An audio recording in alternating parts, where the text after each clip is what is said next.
Muy buenos días para todos nuestros queridos seguidores en este Día del Señor, domingo 26 de enero del año 2025. Último domingo de este mes, dándole gracias a Dios por todas sus bendiciones. Hoy en la primera lectura se nos presenta el libro de Nehemías, capítulo 8, versículo del 2 al 10. Y es un texto donde se nos habla de que la asamblea, después de haber recobrado la libertad porque habían estado exiliados en Babilonia, Ciro, que había sido el rey de Persia, había proclamado el edicto de Ciro, que se va a conocer como la primera declaración de los derechos humanos, permite que el pueblo de Israel vuelva a su patria, a ser repatriado. Y de esa manera se lee delante de ellos el texto de la alianza, se lee la Torá, se lee la ley y se lee en manos del sacerdote Esdras en presencia del gobernador Nehemías y es interpretado por los levitas con toda la claridad explicando su sentido. ¿Cómo entender ese texto hoy en el año 2025, cuando esta asamblea se reúne para que se les sea explicado la palabra de Dios, para que ellos no tengan errores de mala interpretación? Por eso hoy es necesario encontrar personas formadas, educadas, que tengan claridad de lo que nos explican en la palabra de Dios para que no haya malas interpretaciones. Por eso el primer propósito del día de hoy es: no trates de acomodar la palabra de Dios a tu conveniencia, acomoda tu vida a la palabra de Dios. Muchas veces encontramos que la gente quiere acomodar la palabra de Dios a la conveniencia y no se puede. Más bien acomoda tu vida a la palabra de Dios. Por eso que ese sea nuestro primer propósito. El segundo propósito nos lo regala Pablo en la carta a los Corintios. Pablo está hablando del cuerpo, de cómo está conformado el cuerpo por todos los integrantes, la mano, los ojos, los dedos, para hacer una analogía y decir que de la misma manera la iglesia está conformada y que todas hacen una sola y que tiene muchos miembros la iglesia. ¿Cómo entender eso hoy en nuestra vida? Una vez los animales de la selva quisieron hacer un concurso sobre el animal más perfecto y de esa manera convocaron al conejo y cuando hicieron la prueba de atletismo, el conejo fue el ganador. Pero cuando hicieron la prueba de volar, montaron al conejo a un árbol, lo tiraron y él se estropeó las patas. Cuando hicieron la prueba de volar, el pájaro fue el ganador, pero cuando hicieron la prueba de escarbar en la tierra, el pájaro estropeó sus alas. La prueba de nado, la mojarra fue la ganadora, pero cuando la fueron a poner a correr se dieron cuenta de que no tenía patas. Y así sucesivamente los animales. Llegó el búho y el búho dijo lo siguiente: ¿qué sucede aquí? Si siguen así se van a lastimar y se van a perder la vida de cada uno de ustedes. Abran los ojos, dijo el búho, y vean lo maravilloso que son. Si tienen patas, corran. Si tienen alas, vuelen. Si tienen escamas, naden.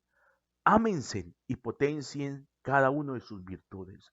Qué bonito cuando yo reconozco en mi vida que pertenezco a una sociedad, que pertenezco a un lugar, que pertenezco a una iglesia, pero amo lo que soy y los demás me respetan mis vidas, mis virtudes y mis cualidades. Hoy algo que tenemos en nuestra sociedad es que no respetamos lo que el otro es, no respetamos lo que el otro ha elegido. Por eso hoy, en esa bonita ejemplo, en esa enseñanza de los animales, ama lo que tú eres y potencia cada día más tus virtudes y tus cualidades. No pretendamos ser personas que no somos. Reconozcamos quién soy yo y de esa manera valoremos y amemos lo que somos cada uno de nosotros. Por eso el segundo propósito es: no quieras ser otra persona. Eso sería malgastar la persona que tú eres. Y el tercer propósito nos lo regala el Evangelio. Es el Evangelio de Lucas capítulo 1, versículo del 1 al 4 y pasa del capítulo 4 al versículo 14, 21. Y es ese texto donde inicia Lucas hablando de su investigación, de su formación para explicar la enseñanza de Jesús, pero también es ese texto donde dice que Jesús va a Nazaret donde se había creado. ¿Y por qué vuelve Jesús donde se había creado y entra a la sinagoga como era su costumbre? Jesús lo habían formado desde pequeño. Qué bonito es cuando tú formas a tus hijos desde pequeño, como decía la primera lectura, desde que tienen uso de razón en las cosas de Dios, porque ya de adulto ellos irán solitos, porque han sido formados de esa manera y Jesús había sido formado desde pequeño, por eso va a la sinagoga como todos los sábados y porque hay siempre un lugar, un día especial para el encuentro con el Señor. Todos los días son especiales para el encuentro del Señor, pero para ellos era el sábado su encuentro, para nosotros los cristianos es el domingo. Por eso el domingo es el día del Señor, no es cualquier día, es el día en que el Señor te invita a que tú le des gracias por los otros días que Él te ha regalado de trabajo y tú tienes que ir el domingo. Por eso pregúntate si tú haces el domingo con tus hijos, con tu familia, o te importa poco el domingo y tal vez no vas a la misa, tal vez no vas al encuentro con el Señor. Y Jesús va el sábado porque era el día elegido para el encuentro del Señor. Va desde pequeño porque lo formaron así y va con una intención. Va a enseñar. Jesús era un buen comunicador de la palabra de Dios. Hoy necesitamos buenos comunicadores, buenos transmisores de la palabra de Dios, porque hay una diferencia entre informar y enseñar. Informar simplemente es transmitir datos y enseñar es encontrarme con la comunidad para formarla y para ayudarla a crecer. Y por eso hoy necesitamos no personas que informen, sino personas que enseñen.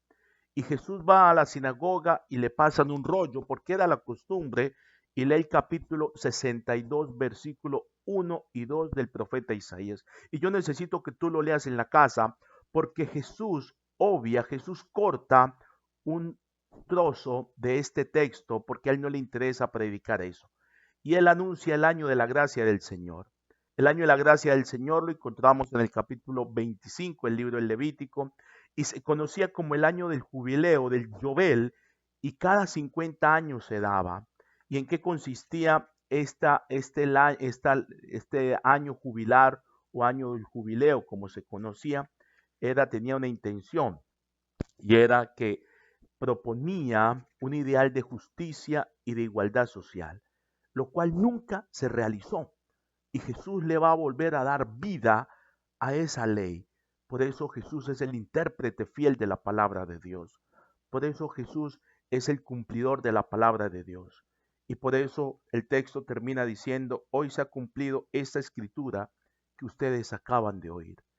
La verdadera escritura, la escritura que se cumple, es la que Jesús dice, mas no la que está escrita. Por eso hoy muchos de nosotros queremos pasar por encima de Jesús y queremos seguir explicando las lecturas escritas cuando la lectura que tiene validez es la que pronuncia Jesús. Por eso que nuestro tercer propósito sea esa. Pon atención a la escritura que Jesús explica, que Jesús enseña, porque es la que es verdaderamente interpretada por el Hijo de Dios. Que el Señor los bendiga en nombre del Padre, del Hijo y del Espíritu Santo. Amén. Un bonito día para todos, Dios los bendiga, los queremos mucho.